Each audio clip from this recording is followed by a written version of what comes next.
আসসালামু আলাইকুম প্রিয় দর্শক, আশা করি সবাই ভালো আছেন রহমতে। এইমাত্র পাওয়া আবহাওয়া দপ্তর থেকে আজকের সবচেয়ে গুরুত্বপূর্ণ খবর, আরো বাড়বে তাপমাত্রা। 19 তারিখ থেকে আসছে ঝড় বৃষ্টি। মে মাসের শেষ সপ্তাহে শক্তিশালী ঘূর্ণিঝড়। এছাড়া আগামী 24 ঘন্টায় দেশের বিভিন্ন জেলায় দিনের তাপমাত্রা আরো বাড়তে পারে। এর ফলে কিছু কিছু জেলায় তাপ প্রবাহের সতর্কতাও জারি করা হয়েছে, এমনটা জানাচ্ছেন আবহাওয়া দপ্তর। আজ ও আগামীকাল কোন কোন জেলার আবহাওয়া কেমন থাকতে পারে জানিয়ে দিব সম্পূর্ণ বিস্তারিত ভিডিওদের সঙ্গে রাখুন। আর সবার আগে সবার প্রথম সঠিক আবহাওয়ার খবর জানতে আমাদের চ্যানেলটিকে সাবস্ক্রাইব করে রাখুন। এবার জেনে নিন এক নজরে। আবহাওয়ার পূর্বাভাসে বলা হয়েছে আগামী কয়েকদিন সারা দেশে দিনের তাপমাত্রা সর্বোচ্চ 5 ডিগ্রি সেলসিয়াস পর্যন্ত বাড়তে পারে। একই সঙ্গে দেশের বিভিন্ন অঞ্চলে শুরু হতে পারে মৃদু থেকে মাঝারি ধরনের তাপপ্রবাহ বলে জানিয়েছেন বাংলাদেশের আবহাওয়া দপ্তর।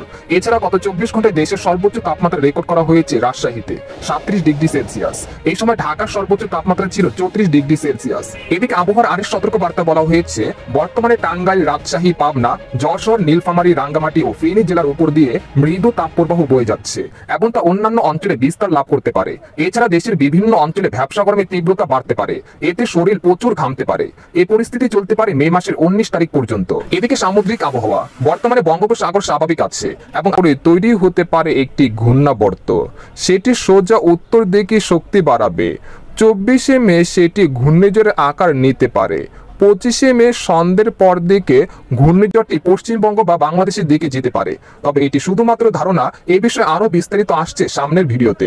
এদিকে বাংলাদেশ আবহাওয়াবিদ মোহাম্মদ ওমর ফারুক জানান, আজ সকাল 9টা থেকে পরবর্তী 24 ঘন্টায় অস্থায়ীভাবে আংশিক মেঘলা আকাশ সহ আবহাওয়া প্রধানত শুষ্ক থাকতে পারে।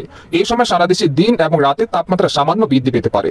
পরবর্তী 5 দিনে দেশের উত্তর পূর্ব অঞ্চলে বিক্ষিপ্ত বজ্র সহ ঝড় বৃষ্টি হতে পারে। তো এই ছিল খবর। এরকম লেটেস্টিং আবহাওয়ার খবর জানতে আমাদের সাথেই থাকুন।